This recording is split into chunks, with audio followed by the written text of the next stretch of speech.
Flo, whenever you're ready. Okay, good morning. It is 9:36, and I'm calling this meeting of the Sacramento County Board of Supervisors to order. Please ask our clerk to call the roll to establish a quorum and read the Metro Cable statement and meeting procedures.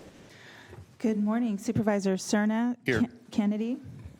Oh, excuse me. Kennedy will not be present today. Frost. Here. Hume. In the nick of time. And Desmond. Here. You have a quorum. This meeting of the Sacramento County Board of Supervisors is cablecast live on the Metro Cable 14, the Local Government Affairs channel on the Comcast, Consolidated Communications, and AT&T UVerse cable systems. The meeting is closed caption and is webcast at metro14live.saccounty.gov. Today's meeting will be repeated Friday, June 9th at 6 p.m. on Channel 14. The Board of Supervisors fosters public engagement during the meeting and encourages public participation, civility, and use of courteous language. The Board does not condone the use of profanity, vulgar language, gestures, or other inappropriate behavior, including personal attacks or threats directed towards any meeting participant. Seating is limited and available on a first-come, first-served basis. Each speaker will be given 2 minutes to make a public comment and are limited to making one comment per off-agenda or off-agenda item. Please be mindful of the public comment procedures to avoid being interrupted or disconnected while making your comment. To make a comment in person, please fill out a speaker request form and hand it to clerk staff. The chairperson will open public comments for each agenda item or off-agenda matter and direct the clerk to call the name of each speaker. When the clerk calls your name, please come to the podium and make your comment. If a speaker is unavailable to make a comment prior to the closing of public comments, the speaker waives their request to speak, and the clerk will file the speaker request form in the record, and the clerk will manage the timer and allow each speaker 2 minutes to make a comment. To make a comment by phone, dial 916-875-2500 and follow the prompts to be placed in queue for a specific agenda or off-agenda item. Clerk staff will transfer each caller into the meeting, and we appreciate your patience as the hold time may be extended for a period of time. You may also send written comments to boardclerk@saccounty.gov, and your comments will be routed to the board and filed in the record. If you need an accommodation pursuant to the Americans with Disabilities Act or for medical or other reasons, please see clerk staff for assistance or contact the clerk's office at 916-874-5451 or by email at boardclerk@saccounty.gov. Thank you in advance for your courtesy and understanding of the meeting procedures. Okay, thank you, Flo. I'd ask Supervisor Cerna to please stand and lead us in the Pledge of Allegiance. I pledge allegiance to the flag of the United States of America and to the republic for which it stands, one nation, under God, indivisible, with liberty and justice for all.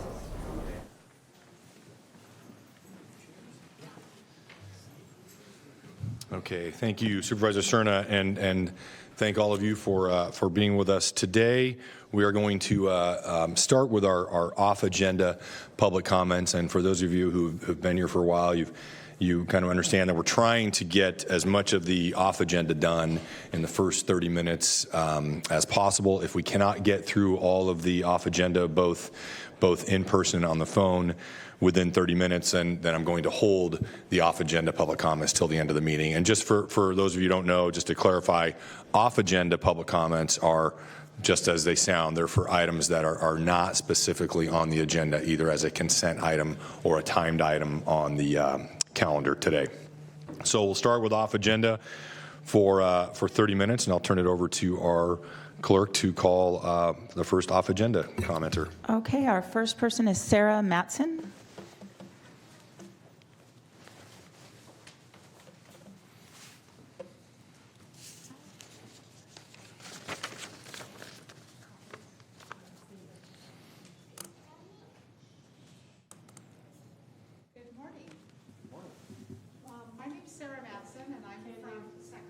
Oh, sorry, there we go. I'm from your district, District 3. So this letter that I'm going to start reading was originally sent on May 24th, and I wanted to make it official part of the record. So I'm going to go ahead and I'm going to reference the letter.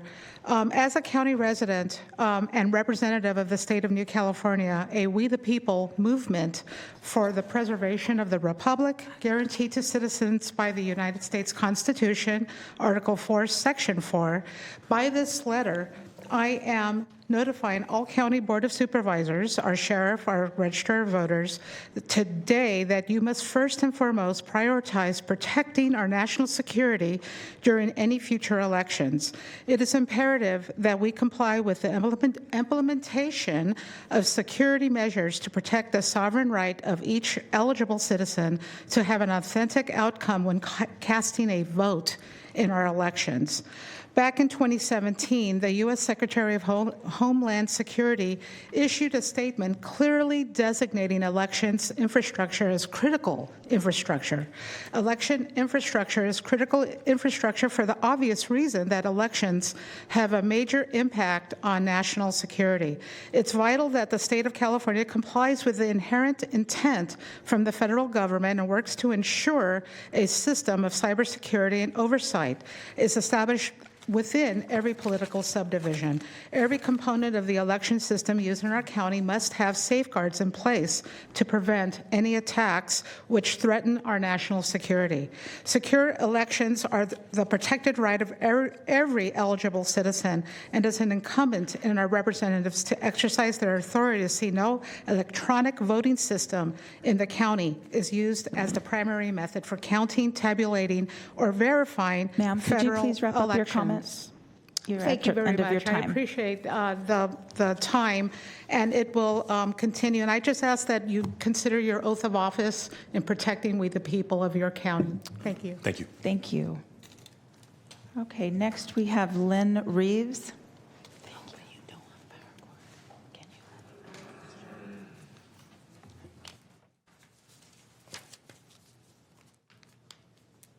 Good morning. I'm Lynn Reeves, and I also live in Sacramento County. I'm going to continue with Sarah's letter. The federal government has made it very clear that election equipment is considered a target by those who want to threaten the safety and security of our country. Electronic voting systems that contain components that are made with parts produced in countries considered adversaries to the United States must never be used as the primary method for conducting elections in our county, state, or country. More alarming, the components of their systems include embedded modems, circuitry, motherboard, and a size of a pencil point that is made in China, a nation adversarial to the United States and breaches our security to elections. Overall, I really call upon the board members, our sheriff, our registrar of voters to act on behalf of the safety and welfare of your citizenry as the representatives who by oath of office committed to protect and defend the Constitution of the United States of America and the state of California against all enemies, foreign and domestic, and stated that you made the obligation freely. Your position requires that you need concerns of malicious cyber-enabled activities and recognize the immediate need for security by eliminating the use of these voting machines from our elections with the upcoming federal election of 2024. Thank you for your time. You must understand that all of the election machines that we use in our state are made with parts that come from countries that are adversarial to our nation, which really makes it a security situation. Thank you very much. Thank you. Okay, next we have Jim Reeves.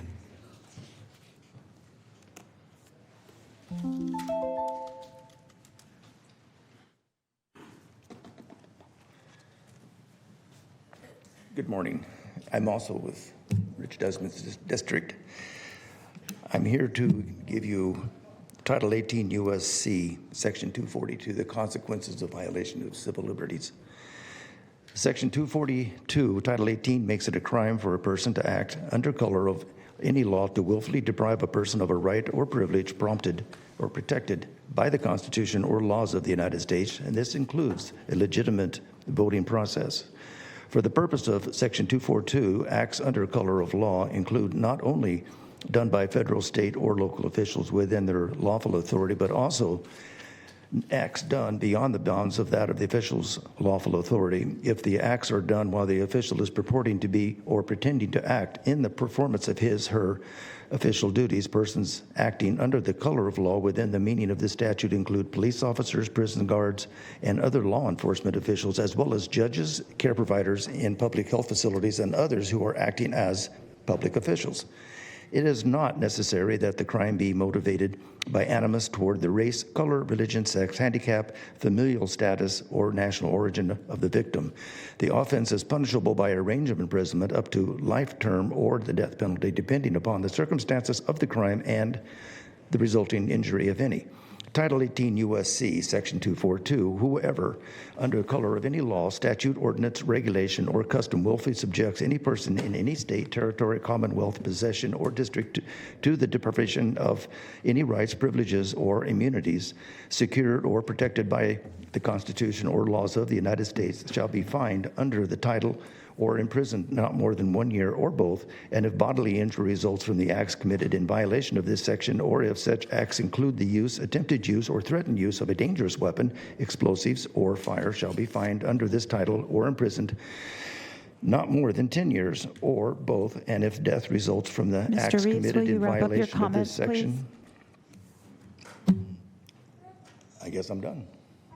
Thank you. Thank you. Thank you. Okay. And Madam Clerk, I see we have 5 more in the queue in person, so I'd ask you to let's shut off the in-person queue for off agenda. And how many on the phone do we have at this point? We have at least one caller on the phone. Okay, well let's close the queue for off agenda for the phone as well.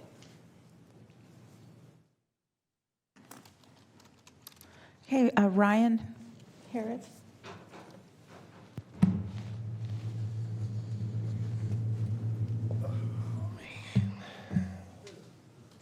All right.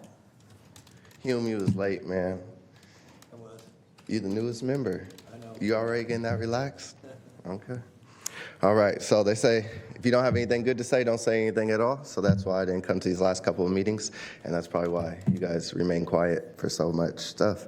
Not to mention, last time I was here, the 4 of the 5 of you showed that you were racist and supported racism. But nonetheless, I'm here. The reason I was pretty mad also is because for months, you guys made these people with disabilities come down here and talk to you guys and plead to you guys for more money to help them and help them help people for months. But the same day you guys found out about getting a raise, you guys voted that in, the very same day. And I believe it was you, Phil Cerna, who pointed it out and said to Ann Edwards, your guys' county executive officer, oh, you mean none of the board members knew you were researching this, correct? And you all said correct. So now it makes me wonder why you deserve a raise if you don't even know what your employees are doing with their time or with our time and our money. But you guys get more money. I guess as long as you guys keep getting paid, it's okay, right? I think so. It just amazes me that. Nonetheless, 36% at that, you guys decided to give yourself a 36% raise when you don't know what your employees are doing. And for those that don't know who Ann Edwards is, she's your guys' county executive officer. She usually sits over here, but she did say a lot of heinous things towards me, which ended up putting my life in jeopardy. And when I brought it to their attention, I noticed when I come to these meetings, she hides in the back until I'm done and I leave, and then she comes out here. So I don't know if she'll come out today. I know they did change her plaque over here. It used to be over here. But she may come out later. But you might notice it in the next meetings, or they may keep her in the back where she belongs. I don't know. But again, you guys are important enough to give you a raise the first day you hear about it. Ryan, will but you you make please them wrap wait up till your December, comments? from December until now, and still, it's not right. Thank you. Thank you. Okay, next we have Kevin Carter.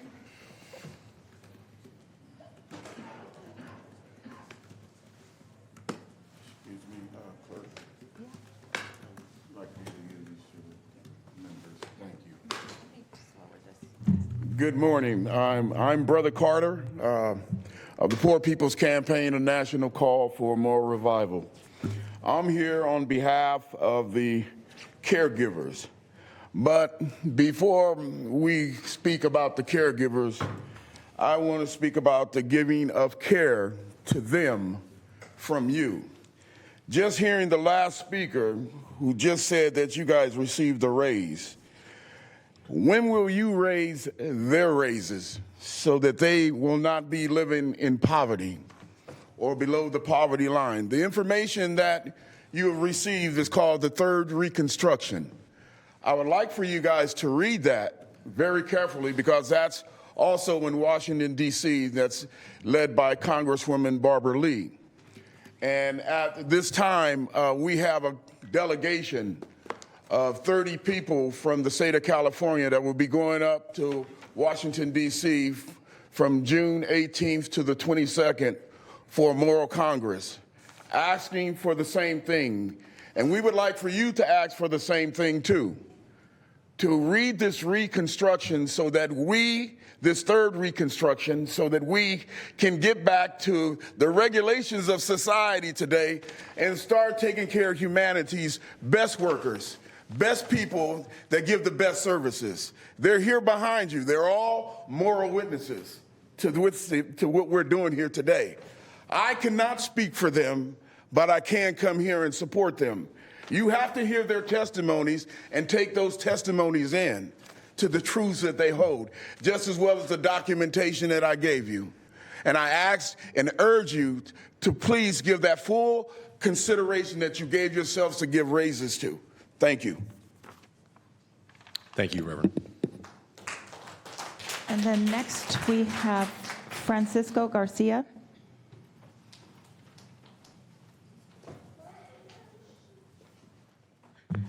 Good morning, supervisors and staff. My name is Francisco Garcia. I'm on the e-board for Unite Here, Local 49, Hotel Restaurant Union. I'm also vice president of Sacramento LACLA, which is Labor Council for Latin American Advancement. And I'm here in support of the IHSS providers in their struggle for a better standard of living. I'm not going to be rude or anything, but this board did give themselves a raise, and I feel that it's time to share the wealth. And I'm just going to ask you to do all you can for these people because it's a hard job that they do, but it's very important because eventually all of us are going to come to an age where we might need that support. But once again, I ask for your support. Thank you. Thank you. Next, we have Andrea Noble, or Andrea. Hi, good morning. I'm Andrea Noble.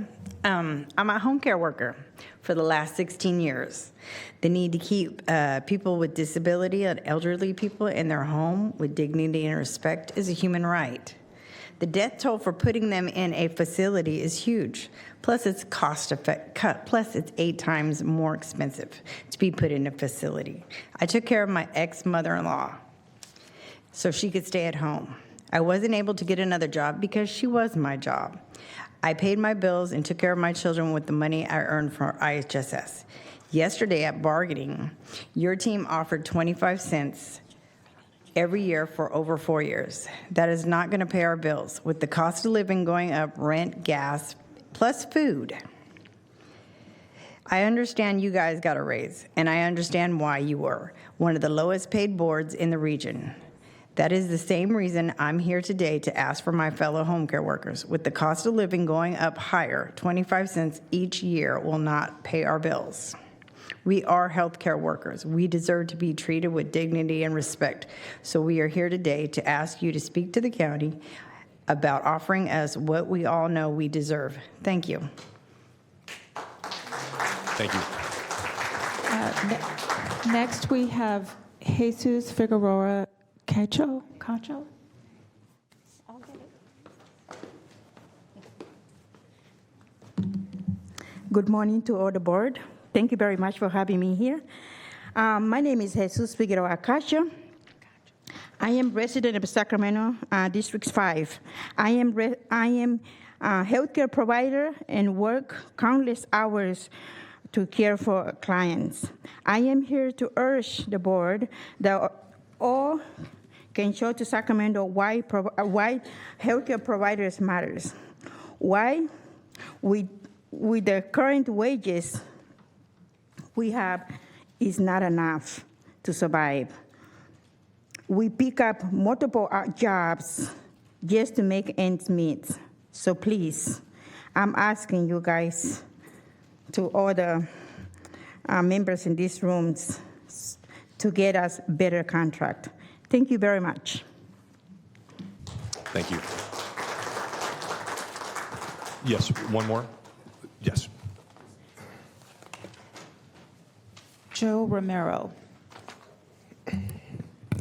Thank you, Chair, for allowing me to add one more. Thank you, County Supervisor, staff, and all the members behind me. I'm with a sister local, SEIU 1000. My name is Joe Romero. I'm an organizer for the workers of the state of California. And I'm just here to stand up for our IHSS workers in Sacramento County. Pay increases has kind of like been the general conversation that I've been having this last year with our state workers, and I know the pain is being felt throughout the other unions, so that's why we're fighting. We're here today to, ask for increases. We're asking for 30% increases, and so just to match with inflation, to match with COVID, a lot of these contracts were written before COVID was in existence. So now we have to take into that reality that people need more pay. People need to be taken care of. We need to take care of the people that are taking care of the vulnerable, the weak and the sick, the elderly. So I'm just here to advocate for them, and just to hopefully, you could advocate for them as well. And thank you so much for your time. I appreciate it. Thank you. Thank you, Joe. And not as a direct comment or exchange with you, but I just want to say for all the IHSS workers who've been out here every week coming to the board meeting, I just want to thank you for the work you do. Certainly, just so you know, we are right now at the negotiating table, and then at some point that we'll come back to this board to take action. So I just want to again thank you, for your advocacy. Thank you for the work you do, and we certainly see you and hear you from up here on this dais. Okay, we have one caller, and so I'm going to ask Tamika to transfer the caller, please. Hi, caller. Please start with your comments, and you have 2 minutes. I really don't like calling into this chamber just because I know, the 5 of you really just aren't listening at this point. You are, there are dozens of people that come in every meeting to basically just ask for basic cost of living adjustments and to be paid less than poverty wages. And you have more than enough money to do that. And yet your priorities consistently are misaligned or just outright opposed to providing for the basic thing that all Sacramento residents are looking for, which is the priority of their health, of their rights and well-being as a whole. And we instead prioritize protecting your comfort, which at this point you are now, which is what you did last week or the other week when you gave yourselves a $46,000 pay raise. Just so everybody in the public knows, Sacramento County Board of Supervisors are not underpaid. They are actually quite well paid. In fact, all of them are making no less than $160,000 every year in total pay and benefits, according to public records. So that $46,000 pay raise that you all approved for yourselves is going to put you on par with the likes of communities like Orange County, where they're making no less than $233,000 to do this move. And what do we get for that investment besides just abject disrespect when you change the public meeting procedures to stifle public dissent and limit our ability to actually engage with this board, or just reject and flout grand jury recommendations, some of which has found that you have provided gross abject dereliction of duty when it comes to management of during emergency situations like the COVID emergency, or actually housing, allowing your county to house young people, foster youth in your jail facilities, and also that you have no. Can you wrap up your comments, please? You are at your 2 minutes. You have no plan for remedying the consent decree violations that your sheriff's department has been doing. So thank many you. things that you could be doing. Thank But you. Thank you for instead your are thank you for your going to see what comments. they're asking for Thank basic- you. Okay, that concludes your comments for off agenda. Okay, thank you, Madam Clerk. Then we'll move on to our consent calendar, items 2 through 45. Yes, for 2 through 45, I have a couple of notes. For item 30, I do need a motion for the board to continue this item to June 13th. This is the authorization to execute an agreement with Elk Grove Adult and Community Education for instructional services in the amount of $513,000 and $513,166 for the period of July 1 through June 30th. I also need a motion to continue another item, and so we can do that at one time. Item 31, this is continuing to June 13th as well. This is the authorization to execute an agreement with Man Alive Sacramento for the inmate reentry services program. Chair, I'd move to continue items 30 and 31 to the June 13th meeting. Second. Okay, please vote. Okay, unanimous vote with those members present. Okay. And that concludes my notes. You also, the county executive will like to make an announcement for item 5 5? after. Yeah. Why don't we take that first before I go to the supervisors for comment? Okay, let me read Item that 5. into the record. This is the authorization to appoint Chad Ryan as the Director of Finance. Good morning, supervisors. I'm David Villanueva, your Assistant County Executive. With the action that you're considering for item number 5, you are appointing a new Director of Finance to join the amazing team of department heads that we currently have. I'm pleased to introduce Chad Rindy as the new Director of Finance. Chad has worked with Yolo County since 2015, and his roles have included the Assistant Chief Financial Officer, the Interim County Administrator, the Assistant County Administrator, and his current position as Chief Financial Officer. And before joining Yolo County, Chad worked with an auditing firm where his focus was around local government audits. So he has a huge experience with local government and the functions of Department of Finance. Chad is also a certified public accountant, and he earned his degree from right here in our backyard at California State University, Sacramento. While at Yolo County, he's also earned several leadership awards focusing on teamwork and responsibility, and he's also part of their mentoring program there at Yolo County. Before Chad makes his comments, I do want to express my sincere appreciation for Joyce Rennicent, who is currently the Deputy Director of Finance and has been the interim Director of Finance since Ben Lemaire's retirement in early March. So Joyce has done an excellent job in preparing and keeping that department running, and I just want to thank her for the position that she's taken and helped us with that. So with that, Chad Rindy.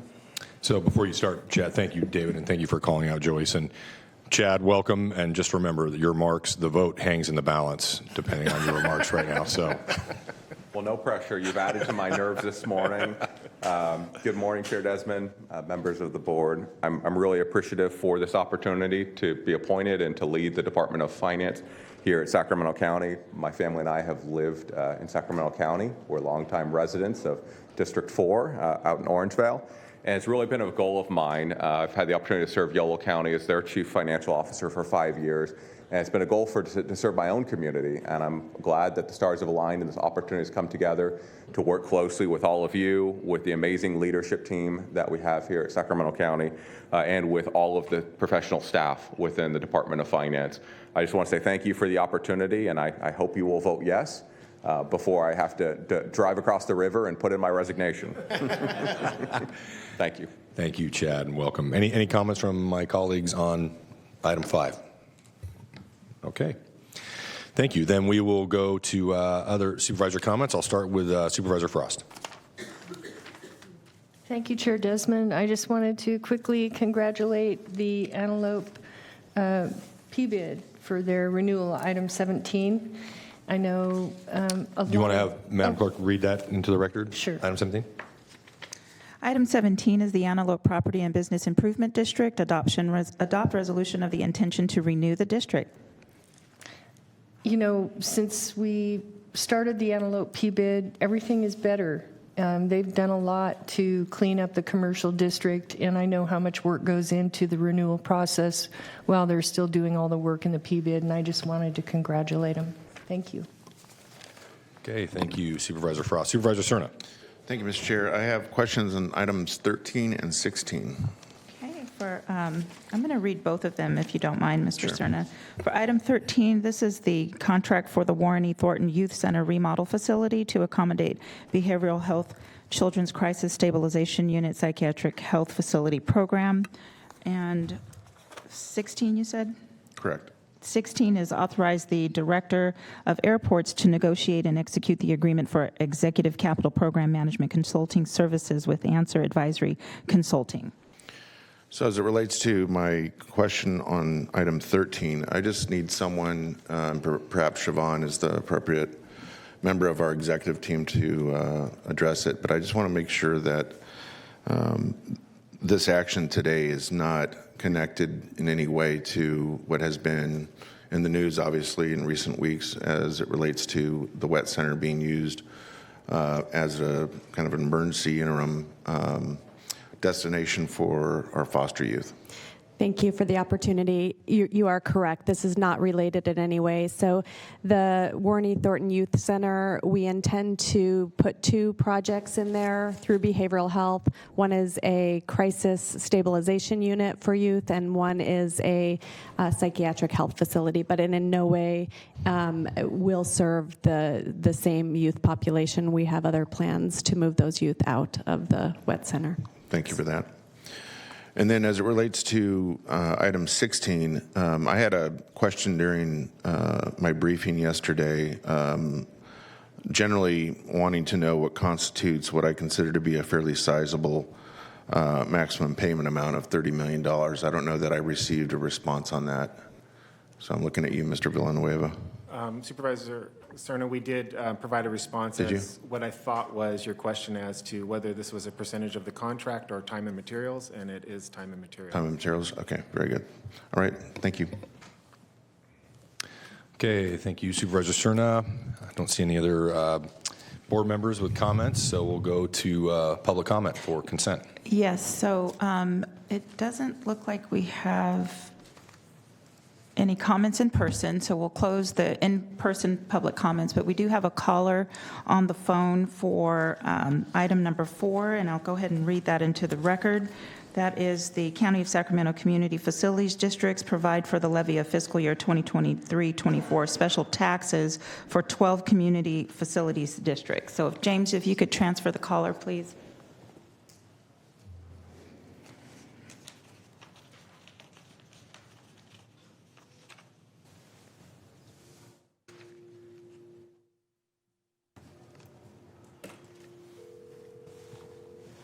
Hi, caller. Please start with your comments. You have 2 minutes. Do I start now? Yes, please. Karen Klinger calling to talk about agenda item number 4. This is on the agenda back in 2021 to, oh, by the way, I oppose this increase in parcel tax when Sacramento County Water Agency Community Facility Districts 40 and 41 are creating, when they are creating a special assessment tax. What will that take? A vote of the people before they can start to borrow the $95 million against our communities? This is somewhat complicated, and why I tuned into agenda item number 4 to make sure was it included in the 12 community facility districts. And the one I'm talking about is districts 40 and 41. And how will we know how this will be handled? Will it be handled with a vote of the people and a parcel tax against our home, our private property parcels? And I would also like to ask for a copy of the boundaries of districts 40 and 41 with Sacramento County Water Agency. Thank you very much. Thank you. Okay, that concludes the comments, and we've closed the queue. Okay, and I would say for anybody who has questions about that item. Certainly, there's a lot of detail there. Make contact with my office. I'm happy to connect you with county staff to answer some of those questions. Okay, and with consent, that's it for consent. I would entertain a motion. I'll move consent. Second. Motion and a second. Please vote. Okay, unanimous vote with the exception of items 30 and 31. Those were taken separately, and unanimous vote with those members present. And you made it, Chad. Congratulations. Okay, we'll move on to item 46. Okay, for item 46, this is the presentation of resolution honoring the Sacramento Chargers sports team on their 40th anniversary.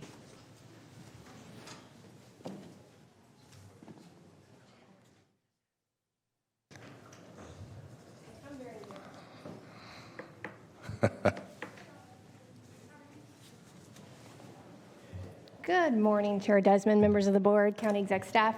Liz Bellis, Director of Regional Parks. We are here today to celebrate a monumentous occasion. This is the 40th anniversary of our Chargers Special Olympics team, and we have a few of our members here in the audience. You guys want to stand up? Come on down. So this was established in 1983, which means they've been rocking and rolling since some of us were in elementary school or older. Or younger, actually, probably some of you. But this is just really exciting. We started out with 45 athletes. We now have about 150 athletes.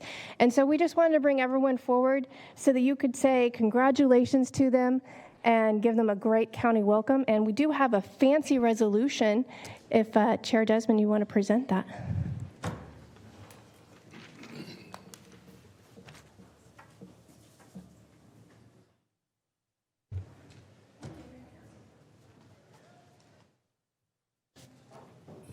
I won't shake hands with everyone yet. I'll wait till we have the photo op and my colleagues all come down here. We can all shake hands together. This is very exciting for me in particular to be presenting this resolution on behalf of the Board of Supervisors. I've done a lot of work with the Special Olympics, and it's amazing, the athletes and the work that you do. And to honor our Sacramento County Chargers is just a great opportunity. The charge, I'll do an abbreviated, I won't read the entire resolution, but a few highlights of the resolution. The Sacramento County Chargers was formed in 1983 as a sports training team, providing opportunities for training and competitions which are generally hosted by Special Olympics or VIP, very inspirational people, for teams throughout Sacramento County. In the first year, 45 athletes participated on different teams in track and field, bowling, basketball, swimming, and softball. On behalf of the Board of Supervisors, I would like to recognize and celebrate the Sacramento County Chargers and all of you, all of the athletes, on your 40th anniversary of the team's formation. Congratulations.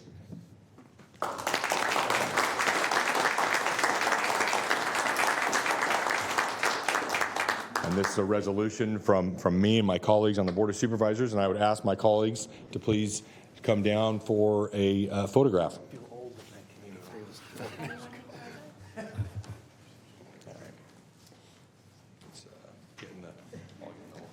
We're going to go over here on this side.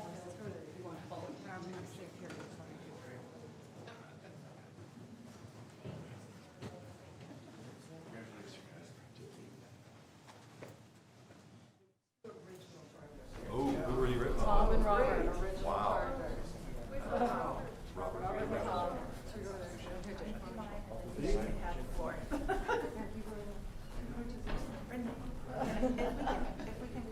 Everyone's squished in and just over this way a little bit. Balance. That looks beautiful. Okay, 1, 2, and 3. I'm going to take a few. This is just absolutely beautiful. Okay, Dave, let them take their picture. Okay.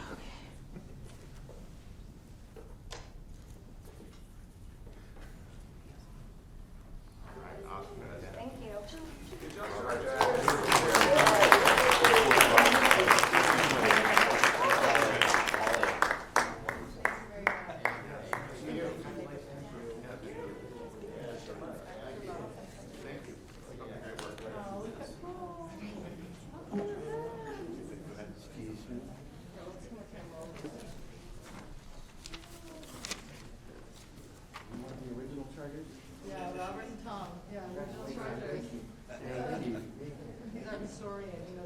We'll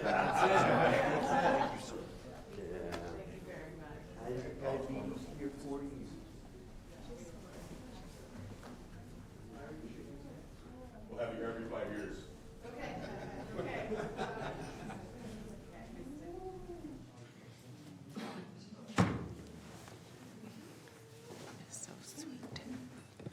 And I apologize, I got ahead of myself in case any of my colleagues had any comments you wanted to make about the Chargers, but certainly no pressure.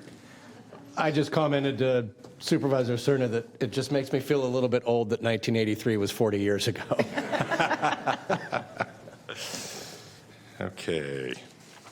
We do not have any No public public comment comments. on 46. No, I'm going to close the queue on that. All right, so we'll move on to item 47. Okay. Item 47 is the presentation of resolution of the Board of Supervisors, County of Sacramento, State of California, proclaiming June 19th through the 23rd of 2023 as Environmental Health Week.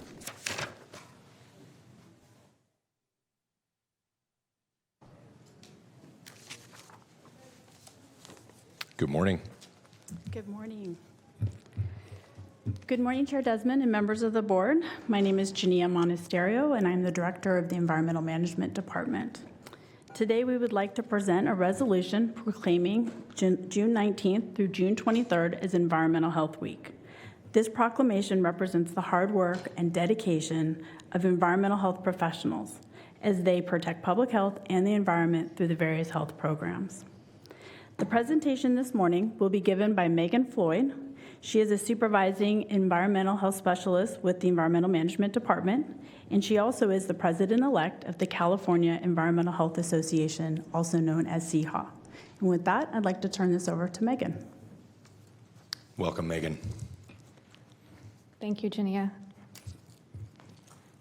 Good morning, Chair Desmond and members of the board. I'm Megan Floyd.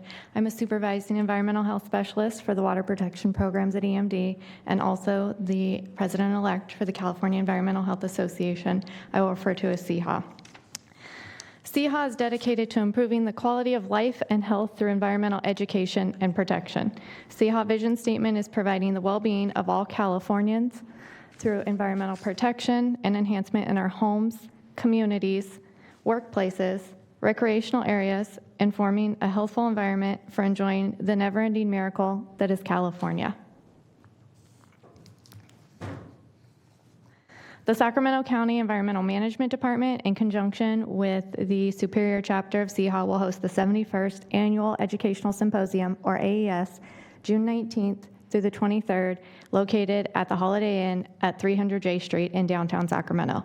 This site was chosen to highlight the diversity of Sacramento from the old Sacramento riverfront up to the modern areas of Doco and the Golden One Center. The AES will bring together environmental health professionals throughout the state from federal, local, state, and tribal governments, members of academia, and industry representatives. The AES will highlight various environmental health topics such as retail food, recreational health, liquid waste, drinking water, hazardous materials, hazardous waste, and many more. On behalf of the CEHA Executive Board and EMD, I would like to thank the 9 volunteers that have put countless hours towards putting this event together over the last year and a half. At this time, I'd like to invite Chair Desmond down to read the proclamation at the floor. And I would encourage you all to participate with your commemorative pins the week of June 19th through the 23rd, 2023 as Environmental Health Week.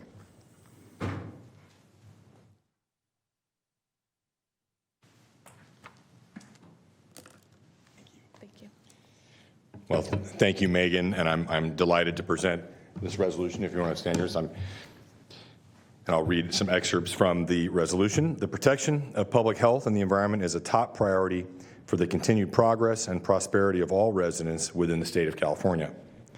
By acknowledging and respecting our responsibility to protect public health and the environment, we can demonstrate our commitment to the protection of public health and the well-being of all citizens. Only through collaborative efforts of the government, industry, and environmental health professionals can we move forward in our attempts to protect the environment and public health on a local and global basis. On behalf of the Board of Supervisors, we proclaim the week of June 19th through 23rd, 2023 Environmental Health Week in Sacramento County and urge all citizens to participate in appropriate celebrations of this observance. Congratulations. Thank you so much.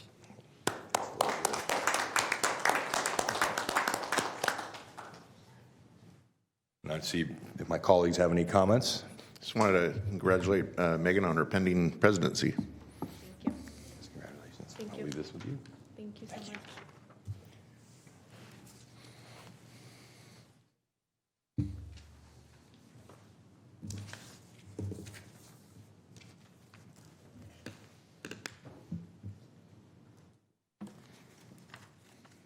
And no public comment on this one, obviously. We do not have any public Okay. comments.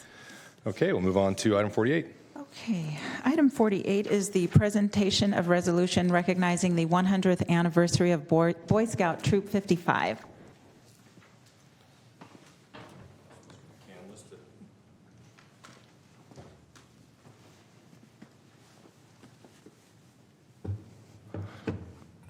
Come on up, Jim. You know, we got a hat and a pin. Anything from Troop 55? Nothing? Just kidding. Thank you for being here. I'll start this out by reading some excerpts from the resolution, then I'll give you a chance to say a few words. Is that okay? Yeah. And possibly one of your scouts as well from Troop 55. Boy Scout Troop 55 was founded in 1923 and is sponsored by the Kiwanis Club of Carmichael. They are a scout-led troop that works to create opportunities for youth to develop character, serve their community, and provide activities promoting physical and mental fitness. Boy Scout Troop 55 serves the Carmichael community by performing flag ceremonies and serves on a multitude of community projects throughout the year. They are a part of Carmichael's history and the fabric of the community and continue their work to instill a service mindset and contribute. We, on behalf of the Board of Supervisors, we would like to congratulate Boy Scout Troop 55 for 100 years of dedication to the Carmichael community and throughout the greater Sacramento County region. I'll present this to you. Take a photo and then I'll give you a chance to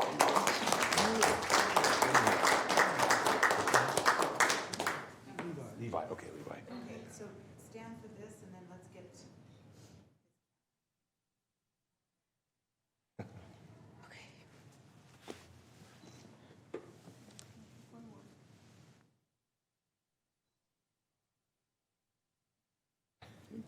Okay, Jim, would you like to say a few words? Okay. Well, I retired from the county, so you all were my bosses. I've been an adult in scouting for 41 years, and I was a scout as a boy also. But most of that was in a different troop, not in this troop. And I would like to give the opportunity for Levi to say something, since he's been in the troop longer than I have. Oh, boy. Levi? No pressure. Well, Troop 55 has been a big part of my life, and we've done a lot of service for the community, and it's really nice to get this recognition, and it's also been a big part of a lot of other people's lives through the years, and I've only been a small part of that 100 years, but, you know, yeah. Right.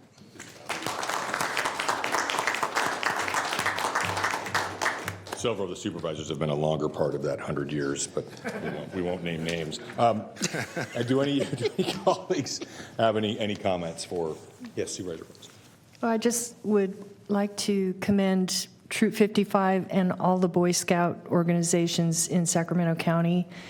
I want to say that the program through the scouting has engaged women, and there are a lot of young girls who are engaging and working toward their Eagle Scout qualification. It's a program that not only involves the children, but the leaders put a lot of effort into it, and the parents do as well.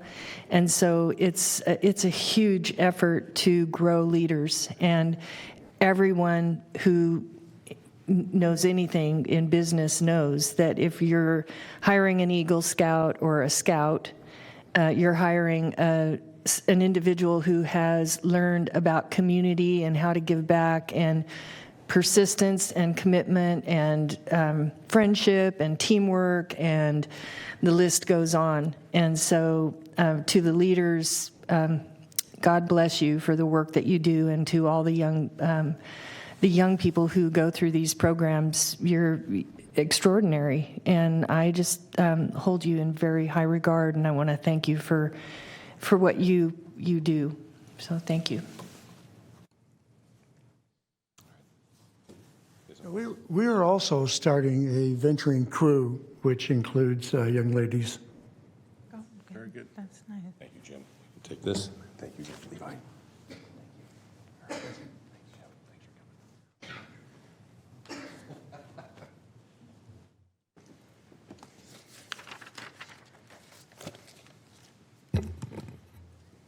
No public comment on this? We do not have any comments. Let me double check. Yeah, no public comments. Okay. We'll move on to 49. Yes, is the Sacramento YOLO Mosquito and Vector Control District annual presentation.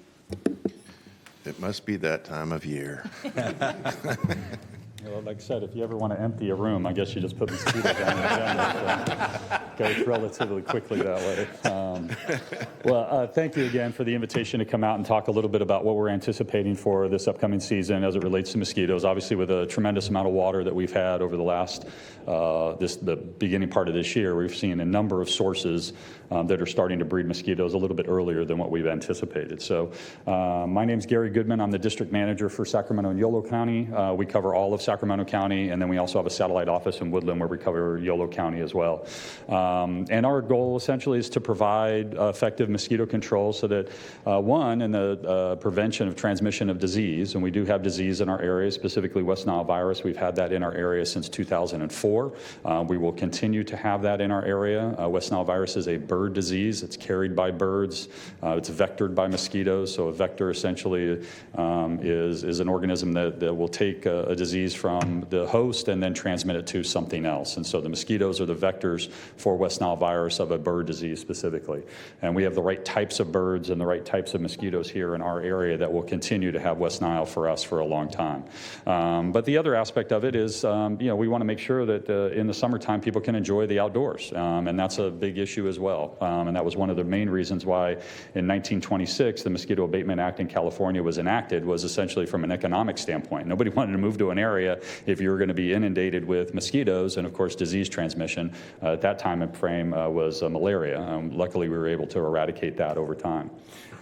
So we use what we call an integrated mosquito management approach. This goes from a public information aspect of it. We have a very active school program, very active advertising. We go out to a lot of fairs and public events to just try to educate the public as to what they can do to prevent mosquitoes breeding, and then, of course, prevent themselves from getting bitten. Because if you never get bit by a mosquito, you'll never transmit a disease from a mosquito. So we have a very active program in there. Then we have our surveillance program, and essentially we set traps out throughout our district, all 2,000 square miles of that, and we monitor those traps for the various populations of mosquitoes. Are the numbers going up? Are they going down? In our particular area, we have about 23 species of mosquitoes. Not every mosquito transmits disease, but all mosquitoes do bite, or at least female mosquitoes bite. Male mosquitoes only feed on nectar and mate with the females, so the female mosquitoes are looking for that protein in your blood so they can produce their eggs and then start the whole cycle over again. So our surveillance program picks up traps essentially on a daily basis, brings them back to our office. We count and sort each mosquito that are there, and then, of course, do testing for virus activity, specifically West Nile. Then we have our biological control program. Anybody that's been down in our facility down in Elk Grove, you've probably seen the number of mosquito fish ponds that we have there. We're the largest mosquito fish breeding facility in the country. We plant about 3,500 pounds of fish alone in just Sacramento and Yolo County, anywhere from rice fields, backyard swimming pools that are being unmaintained, irrigation ditches, horse troughs, wherever they will survive and take care of the mosquito problem for us. So we're very proud of that program as well. Then we have an ecological management department, and this department works specifically with large landowners, specifically U.S. Fish and Wildlife Service, Stone Lakes that we have down in Elk Grove, Vic Fazio Wildlife Area, all of those places that have a lot of standing water in the summer, and vegetation interface, Nature Conservancy, CRP, all of those types of things, just making sure that we're working collaboratively on what their mission is, which is typically wildlife habitat and restoration, and making sure that they can put in appropriate, what we call best management practices to reduce mosquito production on their property. And then, of course, our chemical control, we have technicians that go out into their zones. They're assigned a particular area every day, and they look for mosquito breeding sites specifically. And some of those sites that they look for are examples here on the screen. Some of us are very easy to spot. If you look at a wetland, you look at a rice field, you look at an irrigation ditch, and you see a large field that has greenery in the middle of summer, it's probably got some standing water, and so those are easy for us to spot. The more difficult things are the things that are in people's backyards, because we don't have the resources to go into everybody's backyard and kind of take a look. So we really try to employ the public to be able to let us know when you're being bothered by mosquitoes. All you have to do is give us a call. We typically come out, if not the same day, the very next day, to assess the situation that you may have in and around your property. We respond to, again, a lot of unmaintained swimming pools that get calls in from neighbors. Again, we don't necessarily need all the information. We just want to know the location. So if you're being bothered by mosquitoes, give us a call here. But our big challenge is being able to try to see what is in people's backyards. And obviously, with the recent rains that we've had, a lot of these potential sources that are in people's yards have filled up with water. And so we ask folks on a weekly basis to go around their yards and just dump out any standing water that they may have. And now, as we starting to get in the middle of summer, you're going to have people that are turning on their sprinklers and the same type of issue. So even though it's not rainwater, it's still any water that can fill up these containers. And mosquitoes need about, in the height of summer, anywhere from 7 to 10 days to go from egg to adult. So that's why we want to try to ask people to do that on a weekly basis. So we are anticipating a very busy season, and we've already started to see it a little bit. There's a number of sources that we've had based on the rains that we've had early on that have just filled up sources that have typically been dry for the last 7 or 8 years that we've been in the drought. And so this has been a bit of a challenge, and as the weather starts to warm up, we'll start to see more and more mosquitoes production out there. Want to talk briefly just about West Nile virus and what we've seen over the last few years. The last couple of years have actually been relatively low for us in terms of virus activity throughout both the state of California and in our own area, which is great. Again, we're anticipating a bit of a busier year just with the amount of water that's come through. And the number of human cases here last year, where there were just a little over 200. One thing I just want to make a comment on that is that these are typically reported cases, and all positive cases of West Nile in humans are reportable, and so we get information on that. But the vast majority, about 70% of these, are what they call the neuroinvasive form of the disease. So the general West Nile virus symptoms are flu-like symptoms, things that we've become very familiar with over the last couple of years with COVID. Not feeling very well, body aches, temperature, fever, those types of things. Those are very similar to West Nile virus symptoms as well. And so a lot of times people they recover within a week or 2 weeks, and they never go to the doctor, and it never gets diagnosed. So typically 70% of these human cases that were reported are what we call the more serious form or neuroinvasive form of the disease, and that can lead to paralysis, blindness, and of course even death. And so it's encephalitis-like symptoms that happen. And so we want people to be aware that it can be a very serious disease. And CDC estimates that for every West Nile, for every neuroinvasive form of the disease, there's another 30 to 70 people that have West Nile virus but just don't go underdiagnosed. And so you're really talking about what we call that potential cases, anywhere from 6,000 to 15,000 people that were suffering from West Nile virus. And one thing I do want to try to highlight is people try to somewhat minimize the impacts of it, because typically it's just flu-like symptoms. However, CDPH did a survey when West Nile virus first came to California, and they interviewed folks that were experiencing symptoms of West Nile a year afterwards. And over 50% of those people were still experiencing some level of symptom associated with West Nile a year later. So it can be a very debilitating and serious disease, and we want people to recognize that and take the appropriate precautions to try to reduce the impacts. Here's a general map of the activity that we had last year in Sacramento County. Specifically, the red circles are positive mosquito samples that we tested, and then the yellow triangles are the positive dead birds that we had in our area. And so you can see most of that focused in and around kind of the Arden Arcade area up into Citrus Heights, that type of component, a little bit in Natomas. Not a whole lot of activity in the southern part of Sacramento County, which is a little unusual for us. us. Elk Grove is usually a little bit more of a hotbed, and we didn't have that this past year. We have, however, already discovered 3 positive birds in Sacramento County and South Sacramento County, and we have 1 positive mosquito pool that we tested yesterday in the Isleton area. So Isleton has our first positive mosquito pool, mosquito collection for this year, which is a little early for us, and being the beginning part of June and not being really, really hot. So we're anticipating conceivably, hopefully this is not a clue that we're going to have a very, very busy year, but it is early for us. I think I've mentioned this in years past. I said that we have about 23 different species of mosquitoes that are endemic to our area. We're starting to pick up what we're calling invasive mosquitoes, and these are mosquitoes that are not supposed to be here. They typically are prevalent in South America, Mexico, Central America, actually the southern part of the United States, and Florida, more humid climates. And so the Aedes aegypti and Aedes albopictus, which is the yellow fever mosquito, and the Asian tiger mosquito, are starting to become established here in Sacramento area. So we found them first in 2019 in Citrus Heights, and we've since found various pockets throughout both Sacramento and Yolo County and other parts of California that have collected these. And the concern with these is twofold. One, they like to be around homes and people, and they like to bite people. And 2, they can be efficient vectors of more exotic diseases like dengue, chikungunya, Zika virus. And so if we get these mosquitoes established here, we have people that come back from endemic areas with these exotic diseases. And so there's the possibility of local transmission if we have the right mosquitoes that can transmit those diseases. And so we want people to be aware of this. If you're being bothered around your home, give us a call. Again, we typically come out within 24 hours to assess the situation and give you some advice as to what you should be doing, and also gives us a clue as to where we can set up our surveillance. But the sources that you see, or the pictures that you see on the screen here, are the very cryptic sources of where these mosquitoes like to lay their eggs. And so they are in people's backyards. And again, from a resource standpoint, it's difficult for us to be able to try to do that. When we do find a particular area, we do go door to door, but it takes weeks for us to be able to try to get into everybody's yard to assess where these mosquitoes might be breeding from. So we definitely need the public's help in being able to identify. If you're being bothered, give us a call. Excuse me, Gary, Supervisor Frost. Gary, did you say that different mosquitoes transmit different diseases? So Zika couldn't be transmitted by our normal mosquitoes here?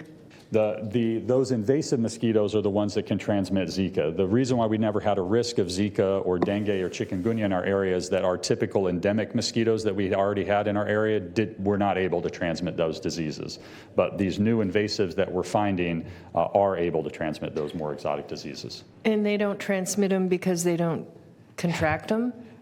Excellent question. No, they can. So the process that it goes through is that if a mosquito were to bite, and for dengue, people are the reservoirs, right? So it bites a person that has dengue, it processes through their system, and then there's a trigger in terms of how they transmit it. It goes through their salivary glands. So when a mosquito bites somebody, they make a small incision in your skin, they spit into your skin as an anticoagulant so they can suck the blood, and the virus is then in that saliva that they're injecting into your skin. I was going to have lunch. Yes, exactly. You're welcome. I cannot unhear that. I can't unsee that. Now, I mean, every time I have a mosquito bite, welcome. I'm going to think of you.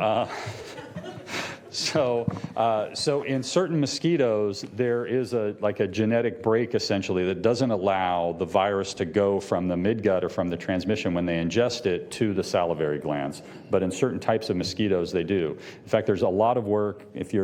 Nobody here is really excited about mosquitoes except for me, but there's a lot of brand new work that's being happening on what we call sterile insect technique, where they're actually modifying the genetic code of the mosquito so that there is that break between the ingestion and it becoming active in the salivary glands. And so, there's some work that's being done at UC Davis. There's some trials being done in Florida and Southern California, those types of things, of new innovative ways to try to control mosquitoes. And so, but yes, there's a lot of study essentially of that break. Not every mosquito has the ability to transform from ingestion of the virus to transmission of the virus, if that makes sense. Thank you. Yeah.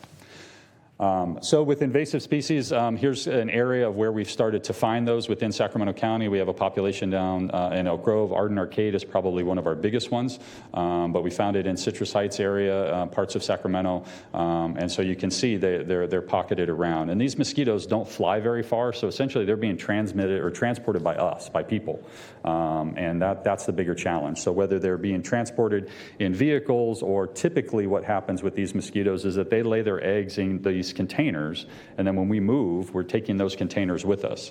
And traditionally for mosquitoes, when they lay their eggs, like in a rice field, they lay their eggs immediately. They start to come off into their larval sources, to their larval stages, and then their pupal stage, and then they emerge as adults. So as soon as they lay their eggs in water, 7 to 10 days later, they're emerging as adults. These invasive mosquitoes are tricky from the perspective is that they lay their eggs in sources that are dry, and those eggs can be dormant for months on end. And so then they wait for the water to come through in the right conditions, and then they hatch off. These particular invasives were found initially in Long Beach 20-something years ago at the Long Beach port. And if anybody has a lucky bamboo plant, if you know the lucky bamboo, those were coming from Southeast Asia, literally on a slow boat across the Pacific in these container ships. And these mosquitoes laid their eggs in those containers. Then when they came here, they lay dormant. They were sold at Home Depot and Lowe's and garden stores and all those other things, and you brought them to your house and you filled them up with water to make sure that the bamboo was going to survive, and all of a sudden that triggered those mosquitoes to hatch off. So they can last for a long time, and that's the concern that we have, is them getting established in our area. So you can get more information. We have a website, fightthebite.net. Give us a call if you're being bothered by mosquitoes, 1-800-429-1022. And then, of course, the dead bird hotline, because West Nile is a bird disease. It's carried by birds. There is a hotline. So if you see a dead bird, you can call that number, or you can go to our website, report it. We'll pick it up and we'll test it to see if it died of West Nile. The other thing I just wanted to mention briefly, repellent packets. I think you guys have all seen this. We buy this stuff by the pallet. So if there are events that you have in the evening times, especially as we get into the summer with movies in the park or concerts or those types of things, please give us a call. We'll be more than happy to provide these free of charge. We give these out to the homeless centers here as well, because obviously they're more susceptible as we come into the summertime as being out and active and available for mosquitoes to bite on. So we definitely want to make sure that the repellent is being used. So with that, if the board has any questions, more than happy to answer them. Thank you. And can you please deliver a couple boxes of those to my office? Absolutely. Supervisor Cerna. Thank you, Chair. Thank you for the annual presentation. I think it's a great reminder for everyone to heed the fact that we all have a responsibility to help fight the bite here. I wanted to ask a couple questions as it relates to the rice fields, especially those rice fields in the Natomas Basin. Are we continuing to use innovative application protocols, such as using fairly large drones to fog the fields?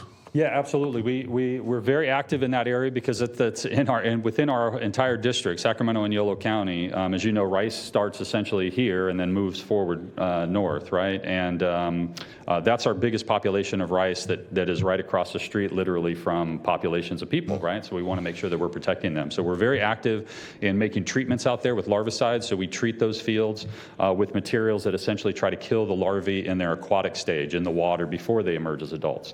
An adult female mosquito lays anywhere from 200 to 250 eggs at a time. And so if we can catch them in their water stage, in their aquatic stage, much easier for us to control. And then obviously they're not available to bite birds and to transmit disease and virus. And so we do use drones in and around those areas for some of those treatments. And the progression of, or the evolution of the technology associated with drones we're excited about in the future as well. Currently we have a few drones at our facility. We contract out with another outside contractor for that, and we're hoping that they're going to get bigger and allowed to carry a little bit more weight, because you're limited by, they can only fly for as long as the batteries last, right. Or you're having to go through that. But yes, that is definitely an active part of our program. Great. I typically hear every summer or late summer from folks in neighborhoods such as Heritage Park about mosquito problems, which, as you mentioned, are just a few hundred feet from their doorstep on the north side of Elkhorn. So it's good to hear that we're continuing to deploy drone technology to help keep the mosquitoes down. Are we also putting mosquito fish in some of those checks? Absolutely. As I mentioned, we plant about 3,500 pounds of mosquito fish per year within our area, and Natomas is definitely, all of those fields get treated with mosquito fish to try to help suppress the populations. And I assume that your agency works with the local reclamation districts to do all the above? Yep, absolutely. That's a part of our ecological management program is works collaboratively with all of those agencies. Okay, and then finally, the most important question is, are we going to be able to see Luce on TV again this year? Absolutely. I kept her out of here, so she, she definitely, she'll be on TV quite often, I think. She's an excellent spokesperson for this. Yes, she does. She does a great job. Thank you. Thank you, Supervisor Serna. So, Gary, one thing, if I'd fight the bite, and this is people who are paying attention. I'm sure some people are a little bit unnerved about having maybe an outdoor gathering in their backyard, for instance. And without talking about a specific product, what are some of the better systems people could use to, kill mosquitoes or deter mosquitoes from coming into their, backyards if they're having a gathering? Yeah, obviously the best thing is don't produce them in your own property, right? So going around once a week, dumping any standing water that you may have, that's going to be your first line of defense. There are some products that are sold. Obviously, repellent is a great tool to be able to use. If you're going to be out when mosquitoes are active, put on a good repellent. DEET is the gold standard, but some people don't necessarily like the chemical. There's also oil of lemon eucalyptus that will work as well. It just doesn't last as long, so DEET will last, like a 30% DEET will last about 3 to 4 hours. The oil of lemon eucalyptus probably lasts maybe an hour and a half, so you just may have to reapply it to make sure that it's still going to be effective. There are some things that people sell. You got citronella candles, you've got those zapper products. Citronella candles don't work as well. The smoke works a lot better. Mosquitoes don't like smoke, so if you want to have a huge bonfire, then you won't have too many mosquitoes. Hey, we also serve on the Air Quality Management District too. Exactly. Right. So they are a level of effective, but for the most part, just where it's going to be concentrated. And so you're lighting citronella candles around. It's not going to be around all the time. Mosquitoes are attracted to carbon dioxide, so that's the other challenge that you have with outdoor events. Is everybody's maybe having an adult beverage and you get a little bit louder and you start talking more and you start kicking out more carbon dioxide, that's going to attract the mosquitoes. There are some traps that we use, obviously, at our district that essentially attract mosquitoes to that. They kick out a carbon dioxide stream, and so they follow that stream to the trap, and that's how we collect them there. If you're going to employ those, and they're sold at some of the home improvement stores, I would recommend you give it to your neighbor or your neighbor's neighbor so that you attract the mosquitoes to their yard and not yours. So, but they are effective in how they're used. The other aspects, some of the other things that are sold are just not quite as effective. So the biggest thing, don't breed mosquitoes in your own property and put on a good repellent. Okay, good. That's great advice. Thank you. Gary, I didn't realize you'd been to social events with the chair. No, I was going to say, if I do invite you to something, Gary, what should Bring I the buy? bottle of repellent. Yes, yeah, absolutely. All right. Okay, no other supervisors with comments. Any public comment on this item? Do not have any public comments in person or phone, so we'll close that. Okay. Great. Thank you, Gary. Thank you very much. And for your please, time. yes, I for one would like. We will have boxes delivered to all of your offices. Absolutely. Thank you very much. Appreciate the time. Okay. On to our hearing items. Item 50. Yes. Item 50 is the 2024 one-year action plan federal programs allocation process workshop number 2. Okay, good morning. Good morning. Good morning. My name is Stephanie Green. I'm the Federal Programs Manager with the Sacramento Housing and Redevelopment Agency. And today I will be presenting the second workshop for the 2024 Annual Action Plan for Federal Programs. And as a reminder, the process for identification of projects started at the beginning of the year with workshop number 1 in February, where I provided an overview of the process, what eligible activities are, as well as some past projects that have been funded. Following that workshop, SHRA staff met with county staff to identify potential projects and to review them for readiness and eligibility. The purpose of today's workshop will be to present a draft list of public facility and infrastructure projects to be funded with Community Development Block Grant or CDBG funds, and to receive input on those projects as well as any input for new potential activities or projects. So as a reminder, we anticipate about $5.8 million in CDBG funds available for the county this funding year in 2024. This slide shows an estimate of how those funds will be allocated among the various programs. Excuse me. We reserved the maximum of 15% of the entitlement for public services, 15% for grant planning and admin, and we work backwards from there to get the balances for the other programs. This year, we anticipate about allocating approximately $2.3 million for the entitlement for infrastructure and public facility improvements. On this slide, we've included a draft list of projects proposed by county staff, and all of these projects have already been assessed for eligibility and readiness. These projects include the North Watt Street Improvements Project. This project is located near 3 North Watt Safe Stays sites and will install sidewalk infill, streetlights, and curb ramp and traffic signal improvements. Thank you. The Elkhorn Boulevard Complete Streets Project. This is a project that includes pedestrian and bicycle safety and ADA improvements on Elkhorn Boulevard from Watt Avenue to Don Julio Boulevard. The Florin Road Bicycle and Pedestrian Improvements Project, which includes bike lanes, traffic signals, lighting, and ADA improvements along portions of Florin Road between Franklin and Power Inn. The Rosemont Streetlights Project will install new streetlights in the Rosemont area between Kiefer Boulevard and Tallyho Drive. The Watt Avenue Complete Streets Project, which includes bicycle and pedestrian improvements, sidewalks, lighting, traffic signals, and bus turnouts along Watt Avenue from I-80 to Roseville Road. And then also we have the Fruit Ridge Sidewalks Improvement Project, which is ADA improvements to sidewalks at various locations in the Fruit Ridge area. And you can see here we also include a line item to cover environmental review for those projects. So as a recap, this is an overview of the process moving forward. As mentioned, this is a draft list of projects, and over the next few months, we'll continue to meet with county staff as needed to refine this list with any input received today. Then in October, we return to the board with a final budget and list of projects for approval before we then submit to HUD. So that concludes my presentation, and once again, we welcome any ideas or input that you have. Thank you, Stephanie, for the presentation. Thank you for all your work at SHRA on this. Just wish there was more, right? Because the need is so great. Okay, I'll look to my colleagues, see if there are any comments or questions. Supervisor Hume.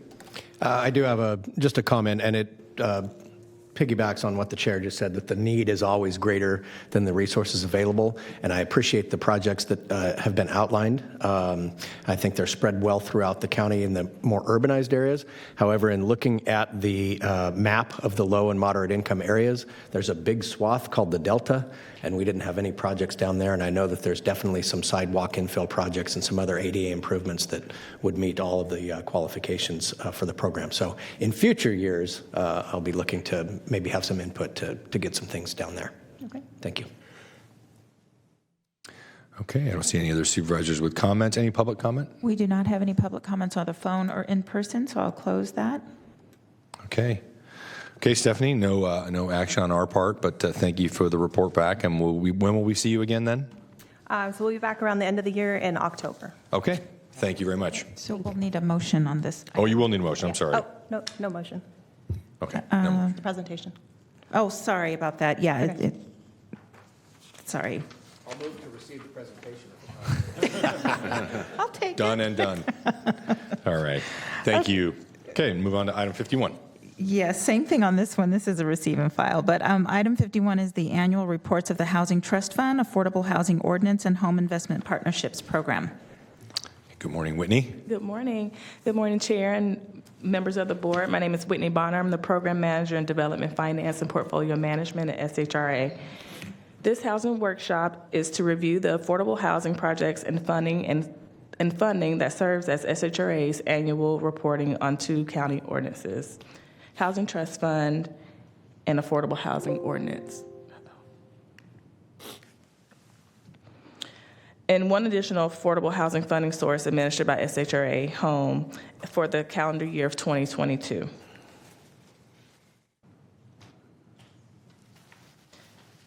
The County of Sacramento has 2 development impact fee programs, one for residential and another for non-residential development. The revenues generated depends upon the fee level per square foot of new construction and amount of building which occurs in any given year. The County Housing Trust Fund ordinance authorizes the collection of impact fees on non-residential construction to fund low and very low-income housing. The Housing Trust Fund ordinance was adopted in 1990, and to date, $30.1 million have been collected, plus $11.1 million in repayments from loans made with the funds. In 2022, $610,000 was collected in fees, with $442,000 in expenditures. The Affordable Housing Fund ordinance is an affordable housing impact fee for all new housing developments with the goal of increasing the supply available for lower income workers. $19.6 million have been collected since 2014 when the ordinance was revised from the earlier ordinance. In 2022, $3.3 million was collected in fees and $6.7 million in expenditures. SHRA administers federal entitlement grants from HUD on behalf of the county. Home funds are used for multifamily housing production or preservation. These funds have hard deadlines for expenditure, and it's critical that we identify eligible projects so that we are never in a position of returning funds to the federal government. County Home generated $3.7 million in entitlements with $685,000 in loan repayments in 2022. There are now 5 projects under construction utilizing home funds. In 2022, the 3 funding sources that were just discussed totaled $7.6 million received in fees, with an additional $882,000 generated in loans previously made with SHRA. Loan repayments allow SHRA to reinvest in needed affordable housing. This concludes my presentation. I'm available for any questions you may have. Okay, thank you, Whitney. I'll turn to my colleagues. See if there are any questions or comments. Seeing none. Any public? Supervisor Hume. I apologize. I do have just a general question, and it's not relative to this presentation necessarily, but do we put out an annual report for SHRA as a body?